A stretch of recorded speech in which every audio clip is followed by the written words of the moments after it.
Hey there, aspiring trainers! Welcome back to our YouTube video series on trainer guidelines. In this 13th episode, we're going to delve into the power of group discussions and collaborative learning.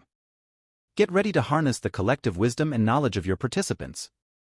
Group discussions and collaborative learning are powerful tools that promote active participation, foster critical thinking, and enhance knowledge sharing among participants. Let's explore some practical examples, expert insights, and actionable tips to empower you as a trainer and create an enriching learning experience. 1. Clear goals and guidelines. Start by setting clear goals and guidelines for the group discussion.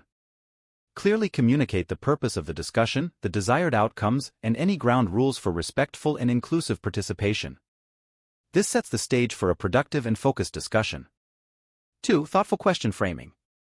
Frame thought-provoking questions that stimulate discussion and encourage participants to share their ideas and perspectives. Open-ended questions that require critical thinking and analysis are especially effective in promoting deep engagement and knowledge sharing. 3. Small group discussions. Divide participants into smaller groups to encourage more active participation and create a safe space for sharing ideas. Assign specific topics or questions related to the workshop content to each group.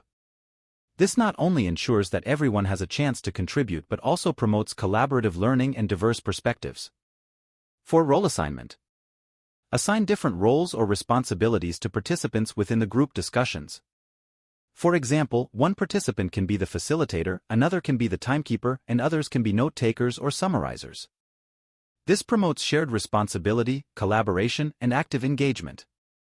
5. Active listening techniques. Encourage active listening among participants by using techniques such as paraphrasing, asking clarifying questions, or reflecting on what others have shared. This fosters deeper understanding, empathy, and respectful dialogue within the group. 6. Encourage diverse perspectives. Create an inclusive environment where participants feel comfortable expressing diverse perspectives.